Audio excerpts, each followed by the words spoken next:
Oh hey, didn't see you there. My name is Braeden Summers, and I'm here for CKSS Reads for The Life of Pi by Ian Martel. Now this book, I really enjoyed reading it. I think it shows a lot of great themes that haven't really been looked at before. One of those themes is whether or not animals have a soul. So early on in the book, Pi's dad, who works at a zoo, tells him that animals don't have a soul and that their emotions are just a reflection of the human emotions, of the human that's observing them.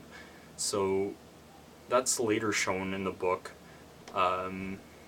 when Pi manages to tame a tiger, but then later, towards the end of the book, we see that Pi unveils this other narrative for the story, that all the animals on the lifeboat surviving with them actually represented a real person.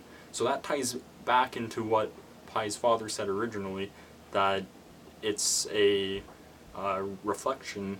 The animals are just a reflection of the human emotions of the humans that are there.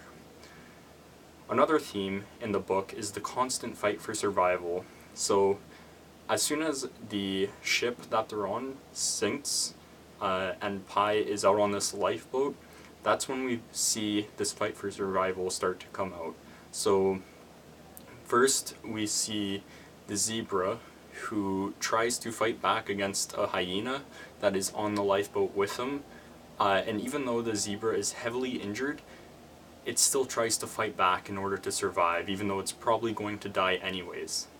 Then after that we see the orangutan, who fights back against this hyena as well,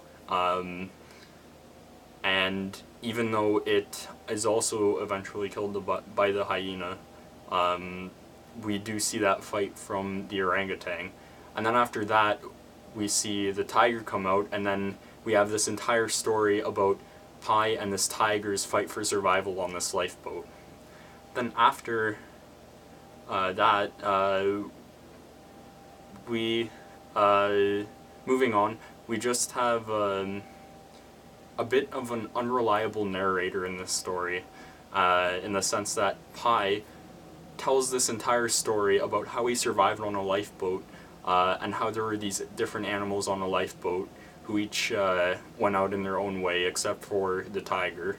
And then at the end of the story he unveils an entirely new idea that changes the audience's perception of what they just read for the entire book. He unveils that each animal represented a person, like I mentioned earlier, and that just changes the reader's entire perception of what they just read about. So that's probably one of my favorite aspects of this book, is just how it changes your perception of the entire book at the end. Anyways, I would recommend this book to anyone. It's a great book. If you haven't read it, you should read it. And for CKSS Reads, I'm Braeden Summers. Thanks.